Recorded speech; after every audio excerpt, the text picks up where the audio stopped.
this may sound really, really weird, and I'm probably being really transparent in this moment, but that's okay. I talk to my body. Is that weird? I do believe that we are spiritual beings in a physical body. Yes. And if you're not in tune, mind, body, and spirit, something's out of whack. As you take away that mind and let it be still, all of a sudden you'll hear the spirit saying, as you put hands on yourself, you are healed. Yeah. Because the spirit is talking, the physical starts coming in alignment, and the mental starts coming in alignment. So you have mind, body, and spirit that's in alignment. But you have to be still first to hear your body talk. Every day a woman You're watching Trish Standley TV. Hey guys, welcome to this episode of Trish Standley TV. Today we have an amazing guest. Her name is Cheryl Burnside, and she reigns from Phenomenal Women's Health, Inc. And she's going to come on and talk to us about the importance of us ladies being in tune with our bodies so that we can really be as informative as we can when we are going to see our doctors. You do not want to miss this episode because we are talking about all things women and all things women's health. So make sure you stay tuned. every day a woman You're watching Trish Standley TV. It's time to live your dreams. Nothing's gonna stop you now. You're watching Trish Standley TV. Keep going, keep going. Every day a woman reigns. You're watching Trish Standley TV, where the everyday woman reigns. Every day a woman reigns. Hey guys, welcome to Trish Standley TV. We have the amazing Cheryl Burnside hanging with us on today. We met through Jerry Godhigh, and we met at the, help me with is it Phenomenal Woman? I know that's the name of your organization. What was, oh And- Lord, I'm and drawing a because, blank. and because you're telling me that, and I'm sitting up here, So Women of Influence. Women of Influence, that's it. Thank you. We met at the Women of Influence. Were you at both of them or just the second one? I was at the second. At the second one. And you were honored as a woman of influence alongside myself. And I just loved, during that occasion, it was sort of like a brunch type setting where she's acknowledging women of color who are out here just sort of living in their purpose. And you had an opportunity to talk about the young women that you service and the passion behind that. First of all, the name of your organization is Phenomenal Women's Health. Yes. Why did you name it that? And then I'm going to follow up with another question. Because I feel all women are phenomenal, but they have to look at their health inside and out. So being healthy inside and out makes you even more phenomenal. And since we do education about your health, I thought, what could be more perfect than Phenomenal Women's Health? Besides the fact, I love Maya Angelou. I was just hearing you say that. Since I couldn't just get phenomenal women, I stuck the health on the end of it. That's smart. And so what is the organization Phenomenal Women? Who do you serve? You said it's the importance of the health, but how do you service women, us, in that way?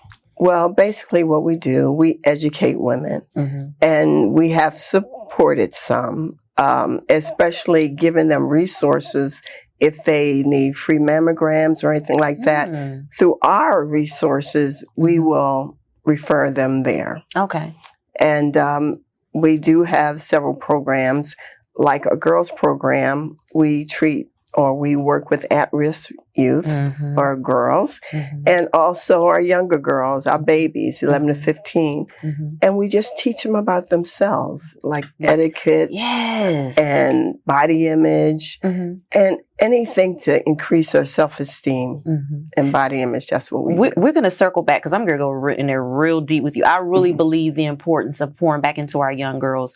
The young girls are not going to know how to carry themselves, how to enter into a room unless we teach them. And we've had a couple of decades of wretchedness with women being the thing.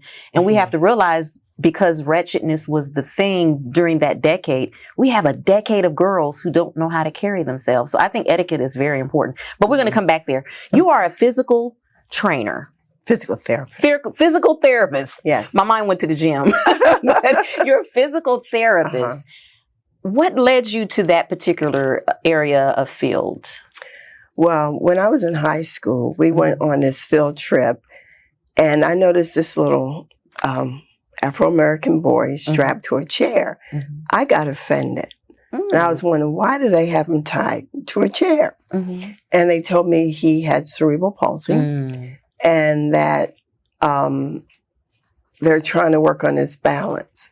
So it hit me so hard when I left, and I thought, I want to help children like him. And how old were you? You remember? I was 17. Okay. So, you know, seeing him, I thought I needed to work with children. Yeah. And Offset, you was explaining how you married what you do professionally with your passion, which is phenomenal women's health. How did you come about that combination? Hey, this is an area that needs to be addressed. What happened in that journey? Well, I was doing clinical at Kennedy Institute, which is now Kennedy Krieger, beside Johns Hopkins. And the disabilities that those children had, I thought, oh my gosh, I'm going to bring this home every night. So I thought, well, let me, you know, start treating adults, you know, an outpatient. But when I moved to Atlanta and I had a miscarriage, my first child, and I thought, oh God, you blessed me with my second. And because I went through toxemia, when Fulton County called me, said, I heard that you contract. I said, yes. Well, will you treat our children? And I thought, gosh, I've been blessed. I'm still treating adults. So I did both. Okay. And when I decided to have my own clinic, City of Atlanta was one of our contracts. And I started seeing women in non-traditional jobs like watershed and public works. And I thought, gosh, women really need to know that they're loved and that they deserve the best and that they are phenomenal. Yeah. And that's when I had my first tea at my house. I invited 30 women just to celebrate them being phenomenal women. Each one received an award. And our first speaker was a friend of mine, Cynthia. She was blind when I met her. But when I had my first tea, her sight had came back. Really? She never questioned why me. Never. Her faith was very strong. And I thought, who could be a better speaker to speak on diabetes but someone who was juvenile diabetic? And I saw this lady outside of my house flowing in this yellow dress and this bad hat. And I thought, who is that? Because the last time I saw her, she was at Johns Hopkins in an ICU. She was sick. Because she had just gotten a pancreas transplant and a kidney transplant. And here she is flowing. And I thought, my goodness, that is a phenomenal woman. And she came and she spoke. And it amazed me how many women were crying. And I thought, a lot of women are hurting. They don't have to be underserved. They can be professional women. Yes. So I have to bring Combine these them. women, yes. And we are a multi-generational organization. Okay, good. So that's what we do. It's a must. It's a must. Day and age. Yes. So you have a heart for women. We were talking, you have sisters, but you have sons, but you have granddaughters. Yes. What was it, or what is it, do you think that your call has been regarding women? And, you know, I know you shared how the encounter affected you, but why do you think God chose you to minister to women? Because of my journey. And because of the things that I went through in my life, And years ago, talking to other women, I noticed that they had unresolved issues from childhood. And I thought they stopped living at that point of their trauma. Now that I know it's called ACE trauma scores, I didn't know back then, but I saw that it affected their adult relationships. So because I kept seeing it a lot as a physical therapist, whenever I would touch a woman, she would tell me things from way back in her childhood that I'm now seeing it in adulthood. And I thought, I have to find a way to work with these women, to let them know that that past trauma is only to make them who they are. Or who they could be. Because it's like a diamond under pressure. It's cold, and under that pressure it becomes a diamond. So rather than taking that trauma this way, they can take it this way and be the diamond that God created them to be. And I feel strongly that that's my calling, because now when you go through struggles, or even though I go through struggles, I think, gosh, I must be doing something right. Because somebody is trying to prevent me to get to where God is taking me. One of the things I love about how you describe your first experience is that you always include when I touch her. When I touch her. It's something about that touch. And, you know, some people I always say, there are some people who have healing hands. They just, whether it's a grandmother, I mean, my husband says it, that his mother would say that about him when he would rub her feet. Oh, you just got healing in those hands. And I've heard that. So I just feel like that was your profession, but it's also your call. So when you touch a woman, it's almost like she's connecting with the spirit that's in you. That's why she's revealing her life story. Because we open up. Now, we will open up with our hairstylist and nail tech and all of that. I don't know if it's the same world with physical therapy, but that's what it sounds like to me for you. Well, I'd always keep tissues in my room. Good. Because before I would finish, I know there's going to be a cleansing. And that cleansing is through crying. So I would tell people, I'm like, well, sometimes I wonder why I don't get offended, because why do people come in my room and start crying? But then when they leave, cleansing. When they leave, they would tell me, I came here for physical therapy, but you gave me mental therapy. I gave them nothing. You did. But a safe space. As I'm treating them and working with them physically, for them to release what internally. Because I truly believe that stress and unharbor hurt and resentment it's going to come out in the physical. It's going to come out in the physical. So if I can help release that, then that would help me speed up their healing. That's beautiful. I love it. And I love that you're an advocate for our health. And we were sharing, some stories you were sharing numbers, actually, percentages of our health, especially pertaining to deaths during childbirth. Kind of expound on that and share whatever knowledge you would like to share with us on that. Because for me, I have questions, but I don't know enough to ask those questions. So I just kind of want you to kind of flow from there and educate us in this moment about what we're looking like, what my daughter should expect, what my nieces should expect. I'm about gone. I mean, I'm about gone. I'm going to be here for a while. But I know how to go into a doctor's office and ask questions, and demand certain things. But all of my doctors are Black female. So, and that makes a difference, and that was on purpose. So share with us where we're at when it comes to our children, our girls having babies, and knowing how to go into a doctor's office and speak your truth, regardless of what they're saying.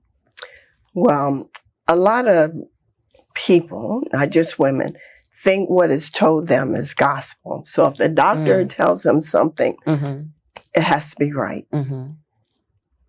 Now we have others who will research, Mm-hmm. go on Google Mm-hmm. and find out, but they still don't have the nerve to dispute what the doctor's saying. Right. Because they have a little knowledge Mm-hmm. from Google, but not enough. And they think, well, he knows Mm-hmm. everything. Right. But they practice medicine. Yes. And with maternal birth, Mm-hmm. it's something, and I'm going to be candid. We need it. I was pregnant and we were excited. It was our first child and everything. I was still working as a physical therapist. Mm-hmm. And I had a white male Mm-hmm. as a doctor. And I went in and I remember him saying, I don't hear a heartbeat. Mm-hmm. But I'm still excited. I heard it, but I didn't hear it. Mm-hmm. This went on for 3 months, but never did he say anything Mm-hmm. until one morning I woke up and I told my husband, you have to take me to the emergency room. What were you feeling? I was hemorrhaging. Okay. Okay. And he took me to the emergency room and they couldn't find my doctor. Mm. So I went through labor Mm-hmm. and then ended up, his son, who was also OBGYN, came in and said, okay, she can go back to work on Monday. This was either Friday or Saturday. And luckily I had a nurse Mm-hmm. who advocated for me, says, no way she can go back. Mm-hmm. Because here I am walking around for 4 months thinking Mm-hmm. I'm carrying a baby. Right. And really, when I think back when he first told me, Mm-hmm. it was like my 7th week, 8th week, Wow. and he didn't hear. And I'm thinking, was his thought, oh, she's going to abort it anyway. So rather than maybe doing a DNC or Mm-hmm. Mm-hmm. I didn't hear that. Because I don't hear a heartbeat, he said it just like in passing, like it was Right. just nothing. Right. But wouldn't you think you would follow through Right. with that? Right. But that wasn't the case. Mm. So when the statistics came up about about Georgia Mm-hmm. having one of the highest, I think Louisiana and Mississippi I can believe that. are I can worse believe than that. ours. Surprised Alabama ain't on there. And Alabama's. Okay. So when I heard that and I thought, I was in healthcare. Mm-hmm. I've been in healthcare for over close to 40, A lot of 45 years. Yeah. And I thought, I didn't know Mm. the symptoms. Mm-hmm. When I had toxemia with the second, Mm-hmm. I had tightness in my chest. Oh, I just got a new bra. Mm. My eyes were bleary. Oh, I've been doing a lot of charts. Or allergies. So yeah. I had excuses for everything. Yeah. Yeah. And I'm thinking, if 85% of the deaths that occurred with maternal deaths during childbirth, Mm-hmm. that's unacceptable. Mm-hmm. That could have been prevented. Yeah. 85% were preventable. Mm-hmm. So because of that and knowing my journey, Mm-hmm. and again, as I said, my journey really creates my purpose. Yeah. I thought we have got only ones who's going to save us It's us. is us. Mm-hmm. So we as women have to get out there and tell our sisters, this is what you look for. Mm-hmm. About 2 months ago, I went into this barbershop and one of the barbers said, such and such's daughter died and she was 29 years old and she died in childbirth. Mm. 29. Unacceptable. Mm-mm. So And we put so much emphasis on the abortion, women having abortion. Can we put some attention on the women who are already pregnant and want their babies and want to live to see their babies grow? We're putting all of our attention and focus on this particular area, Mhm. and this area has been hemorrhaging for decades. So isn't it amazing that this pro-life, we had something on our door last week. Mm-hmm.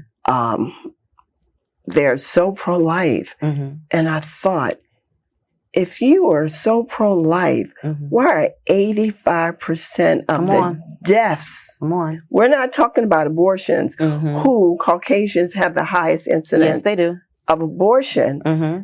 And because of the fear that they're going to lose their Numbers. being the majority, Right. they're not looking at, Mm-mm. at first they were killing the babies. Mhm. Our babies were dying. Yeah.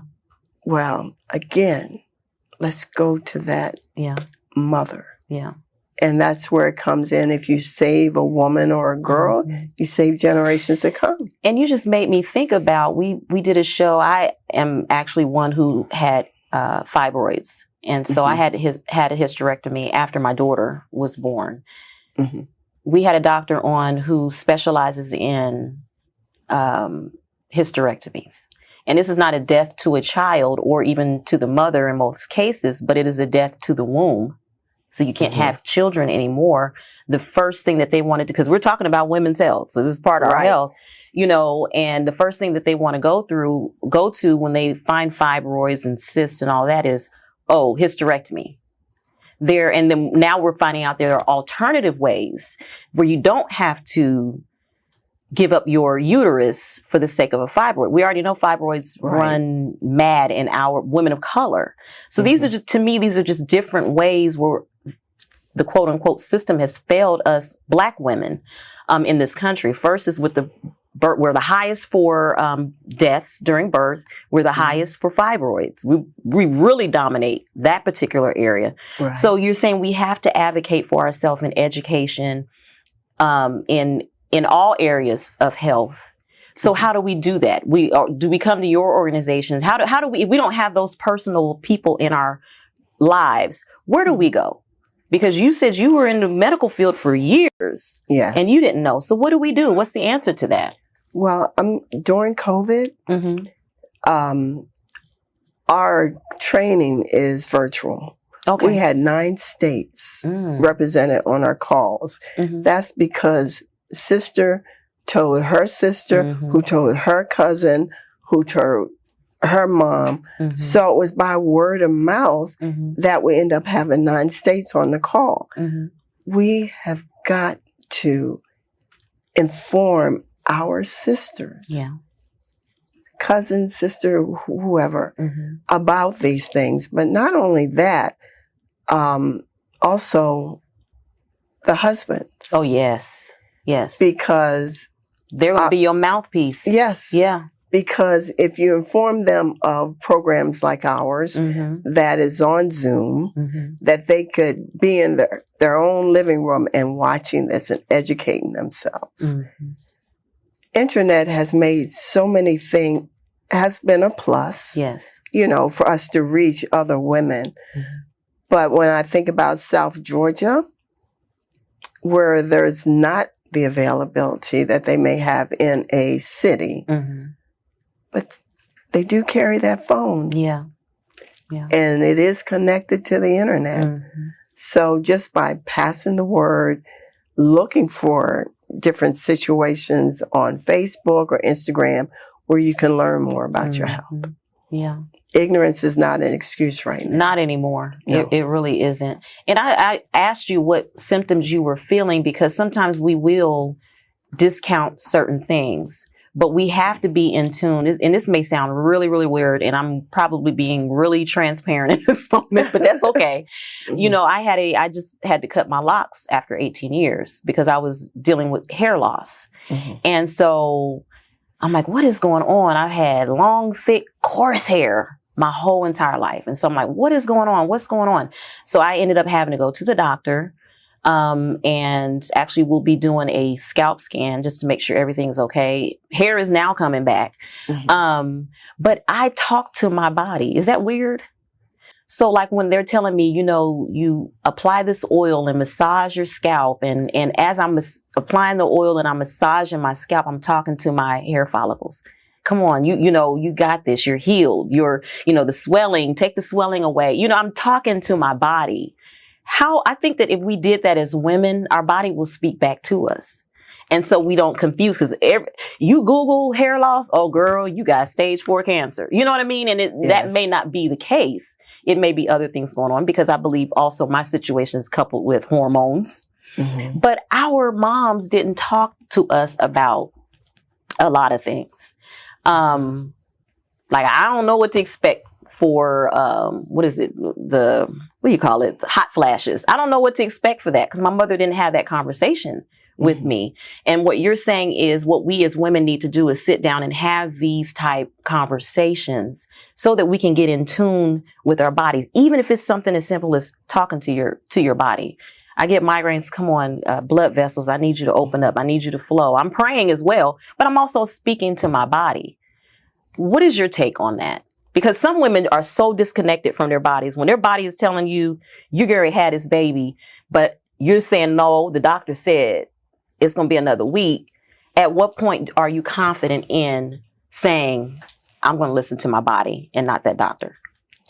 For one thing, you need to have that time with your body. Mm-hmm. I do believe in meditation. Mm-hmm. I do believe in rest. Mm-hmm. I do believe in being still. Mm. And as you're still and you're focusing on different parts of your body will tell you things. Mm-hmm. I was laughing about the coming up the stairs, but this morning before I came, I laid hands on my knee where it had been bothering me, and I just started massaging it, but I was going with my body. We call it myofascial release. Oh, yeah, we got a physical therapist on. Okay, come on now. Yes, where you place your hands on your body and you go with it. You don't rush it. You just let the hands go where they go. Migraines. Massage yourself. Tell yourself who you are. And I say who you are in Christ. Yes. And by the laying on your hands and just massaging the base of your skull and just laying still. Yeah. Because I do believe that we are spiritual beings in a physical body. Yes. And if you're not in tune, mind, body, and spirit, something's out of whack. So if your mind is telling you, oh, I heard, oh, this, you forget about the spirit saying, I'm here. I'm here. And then the body is reacting to the mental part. The franticness of and the spirit is still, I'm here. But as you take away that mind and let it be still, all of a sudden you'll hear the spirit saying, as you put hands on yourself, we'll calm you are healed. Yeah. You are healed. Yeah. And then because the spirit is talking, the physical starts coming in alignment and the mental starts coming in alignment. So you have mind, body, and spirit that's in alignment. But you have to be still first to hear your body talk. Yeah. And I do believe, and I do it every day. I lay still and I listen. And we as women have got to go back and listen to what our bodies are telling us. Because we get so busy. You're a wife, you're a mom, you work, and we want to take care of everybody else and leave ourselves, I'll just get to that later.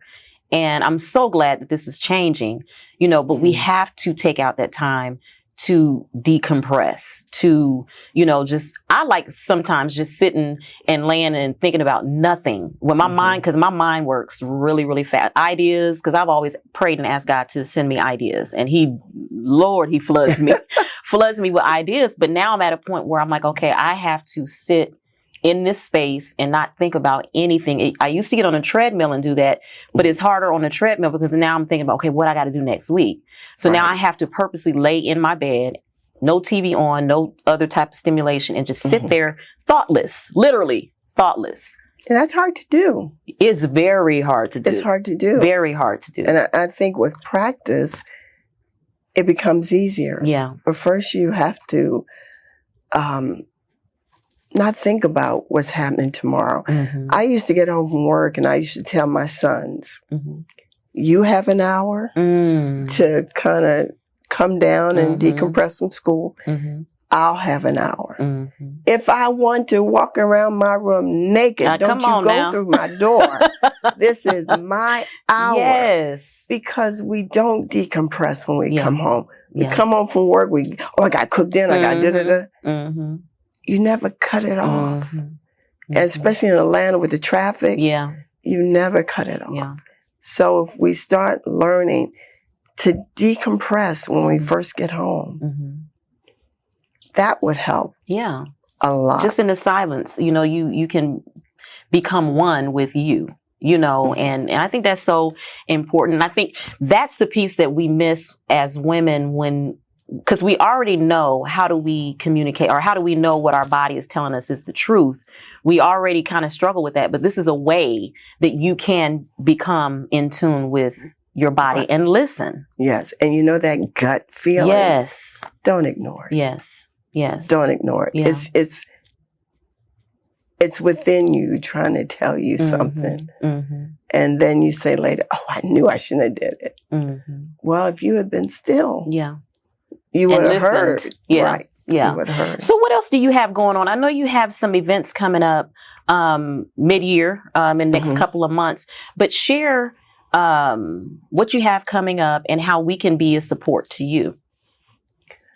Well, as I said, we're multi-generational. And in August, we're starting a 6-week hourly course for women, telling them and helping their journey of being pregnant to be a joyful one, a knowledgeable one. And we're having OBGYNs, healthcare professionals to come in and share with them what they should be at each trimester, and also what you should eat with each trimester to help the development of the baby. Okay. But we are also giving them a place where they can come and ask questions and feel like they're not being judged. Okay. I think that's very important that after they hear the information, they may ask the healthcare professional something. So this runs from August 1st through September. And that's virtual, 14th. Right? It's virtual. Okay. So tell your mamas, your sisters, your cousins, your aunties, anybody. Because somebody knows somebody who wants to get pregnant or is going to be pregnant. Yeah. So that's our women's program. We also have a program for girls 11 to 15 called Loving Me Phenomenally with Endless Possibilities. Because until you see it, how can you imagine being it? Yeah. So what we do, we teach them etiquette, self-esteem, and body image. But this year in the fall, we're teaching them robotics and engineering. Okay. Because we want to empower our girls. Yeah. Because next year there's going to be a shortage of 4 million software developers, engineers, and coders. So if we can get our girls start looking at these things, we'll put them to the forefront of the workforce. And then we work with our high school girls. And with our high school girls, they've been through so much. Yeah. So much. Yeah. And we have what we call a girls' chat when we first meet.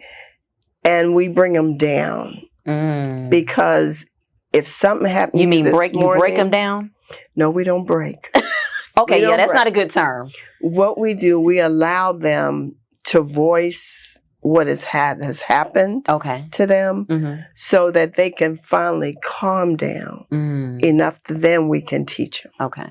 You make them pliable. Yes, Okay. because like a piece of clay. If the clay is hard, you're not going to get anything out of it. Right. But if you allow them to express their feelings and have a check-in, then when we teach them things like videography or something that they may want to go into when they graduate from high school, we want to introduce them to those occupations and to awesome Black women who are out here doing it, because then they can see, oh, this is possible.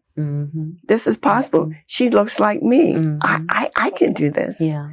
And those are the 3 things we're having, but to end our year, November the 2nd, we're having our annual tea. Okay. And that's where we award those people who are out here living whatever our topic is. I mean, we've had it on breast cancer awareness, on heart disease, any medical issue on lupus, any medical issue we as women go through. But this year is going to be on maternal health. Okay. We need that. Yes. We need it. So, we need all of them, but we especially need that. Yes. So women come together. They can dress with their fascinators and their gloves and enjoy time sharing with other women and hearing panelists talk about the issues. Yeah. I love it. I really do love that. And you have a website. Can you share your website? Before you share your website, and I'm going to have you end us out with some encouraging words. We do have your husband, Michael, in the house. He's not on set. We want to thank him for coming and hanging out with us. But yeah, share what your website is, and then just close us out. Just really speak into us women and the importance of becoming one with ourselves so that we can take better care of our health. Okay. Well, our website is www.IamPhenommenal. IamPhenomenal.org. You can go there and register for our program, for the maternal health program. And what I want women to know is that there's work enough for everybody. So when I come up and I compliment you, I am serious about what I'm saying. But we have got to uplift each other as women. Don't be jealous, because my belief is, gosh, she's been blessed. Gosh, I can't wait for my blessing. Right. I salute you, sister, that you're out here doing it, you know, and I'm looking at you. You're beautiful. And you are letting everybody know someone else's story. And I commend you. I commend you. I can learn from you. Yes. So we learn from each other. Yes. So as a woman, start nurturing each other as a sisterhood. You know, you don't have anything that I want except maybe that glow that you show everybody when you're on TV. But we have to start nurturing each other, because as you see, things are so much against us and our men, but now they're coming for the women. Yeah. So we better start looking at each other and nurturing each other. Yeah. Absolutely. And I love that you said that. They attack our men, still attack our men, but now they are coming for us. We are the number one highest educated in this country. And so they're amazing. coming for us. They're coming for us. And we're the root. Yes. From which everything grows. So the seed comes out of us to create our girls and our men. So couldn't do it with babies. You know, they were killing the babies. Then they were killing our men. That ain't work. Let's go for that woman. And that's the dangerous part about it. But that's a whole nother show, girl, because I'm about to go into other relationships, and that ain't what our show is about. But yeah, but I want to thank you so much for coming on the show and sharing. I love, I'm there to support in any way that you need me to, but I love the fact that you pour into not just women, but our girls. That is so important. If we can get them there and snatch them up there, it'll be a lot less work, making them pliable. Grown women, hard to be pliable, but the girls are. And so I just want to thank you for the work that you do. And when you spoke at the event, I was like, oh, I got to have her on the show. But I do have to tell you a little funny. I thought I was talking to you and I was talking to somebody else. I had your name on somebody else's number. That's okay. You got to me. But anyway. I got to you. I got to you. But thank you so much for coming You're on so and welcome. sharing with us. Guys, we will be right back. Every day a woman rises. You're watching Trish Standley TV. I'd like to thank my guest, Cheryl Burnside, for coming in and hanging out with us. I just received so much from her, but the thing that really still sticks out with me in that interview is the fact that every time she had an encounter with a patient, she touched them. And that just really, really just marinates itself in me, because I think about it not just physically, but figuratively. You know, in order for you to help someone and be a safe space for someone, which is what she demonstrated, you have to be able to touch them. And it doesn't necessarily have to be a physical touch, but touch them in some type of way to let them know that they are free and open to share with you. And we need that in our community so that we can continue to educate ourselves, so that we are healthy and we live longer for our children. As she stated, we deposit things generationally into our girls, and we need to be able to be here and be here effectively and healthy, on a healthy way, to do that for our girls and our grandchildren.